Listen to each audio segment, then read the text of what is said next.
A warm welcome to Disky Talk with Luyolo. If you're tuning in for the very first time, I do ask that you please subscribe and hit that notification bell. If you've been a part of this journey, I hope you thoroughly enjoy this episode. So, on today's episode, I discuss all things Kaizer Chiefs as I have a tactical feature focus episode on Edson Castillo. So, on today's episode then, we are going to focus on Kaizer Chiefs' new defensive midfielder with regards to his skill set and what he's been doing very well and why then he's such an important player for Kaizer Chiefs.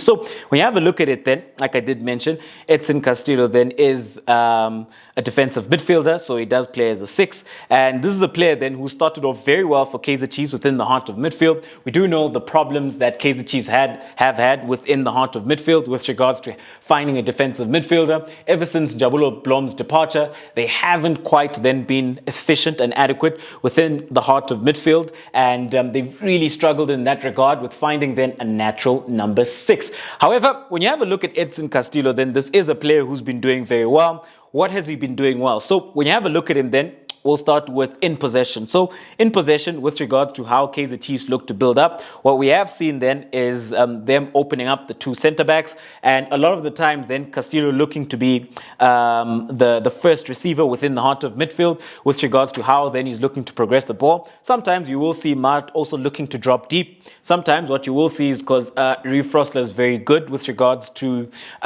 working within tight pockets of space and also within deep pockets of space with regards to his technical ability and advancing the ball. So sometimes you do see him inverting, but a lot of the times then they are looking to get Edson Castillo onto the ball. So the reason why then they are looking to get him onto the ball so deep is because he's got a very good passing range with regards then to how he is able then to find then his teammates. And when you have a look at him then, he's very good then with regards to maybe those 5-meter passes, those 10-meter passes. They can be those line-breaking passes which take Kaizer Chiefs then from the first phase into the second phase. Also very good with regards then to being able then to switch the ball and find his man. Also then with regards to being able to play that ball into the players who play further forward within the wide areas. Player then who's very comfortable on the ball, very good then at being able then to ensure that he can find those passes within those tight pockets of space.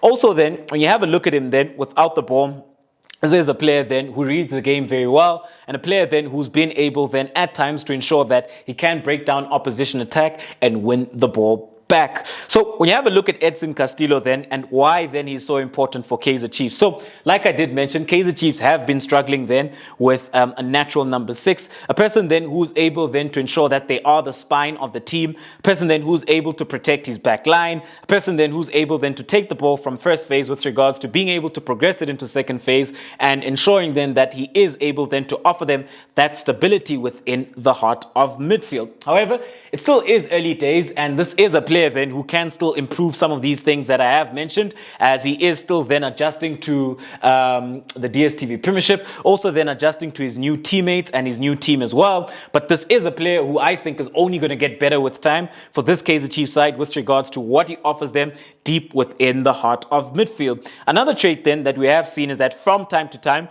he is a player who is comfortable with regards to advancing further up the pitch, where then you would see Mart looking to drop deep. So this is a player then that can advance further up the pitch. He does also have a bit of that mobility. So he isn't just a player who's just going to sit in front of his back line, make a pass and then maintain that pocket of space. But he is a player then that can also look to advance and sometimes interchange with Mart, who drops deep. So it's going to be interesting to see then, is this going to be a relationship that will be developed with regards to how they move and how they occupy space, or over the course of time, will we see him then just sit in front of his back line, dish out the passes and just ensure that he just sits within that deep pocket of space in front of his back line. Another aspect of his game is that we do see him from time to time, like I did mention, because he does look to advance further up. We did see him then break into the box against Cape Town City, where then he was able to finish off very well at the back post. So that is something that he does have to his game, and something then that could be crucial for Kaizer Chiefs with regards to him then making those late runs where he is then able to make those box entries and look then to finish off. From set pieces, they could also use that because he does seem very confident in the air, and he does seem like that is something that he can look to improve and hurt opposition with. However, whenever he does look to make those late runs and break into the box, it just becomes key then that Yusuf Mart will be able to cover him, that there is a player then who is deeper and can look to cover him. However, that is then a tactical feature focus on Edson Castillo with regards then to how he's been doing and what he's been doing very well and why he's so important for this Kaizer Chiefs side, as they have been missing a natural six and they have found their man then in Edson Castillo. Just remains to be seen with regards to how consistent can he be and how much more can he keep improving to ensure then that he can then ensure that within the heart of midfield he does offer that defensive stability. He is able to progress the ball from deep pockets of space where then he can take the team from first phase into second phase, and sometimes then being able to play those diagonal balls where then he can look to stretch the opposition. So we do know that Kaizer Chiefs then have been struggling with regards to the offensive side of things, so that is an area then that they will be looking to improve. Defensively last season, we also saw that they were conceding quite a number of goals.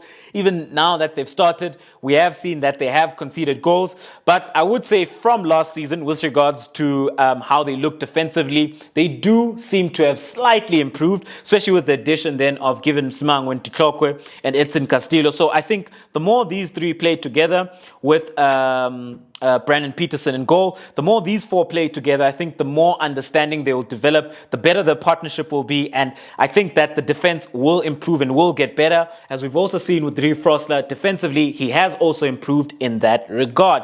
However, ladies and gentlemen, there was a tactical feature focused then on Edson Castillo. At home, do let me know, what do you make of Edson Castillo with regards to his importance and with regards to his role within this Kaizer Chiefs side? And how far then do you think Kaizer Chiefs can go this season with regards to the Dstv Premiership? Also then with the MTN 8, we have seen them then advance then to the semi-final, where then they will play then against Mamelodi Sundowns within 2 legs. Thank you very much for tuning in to yet another special episode of Diski Talk with Luolo. Signing out.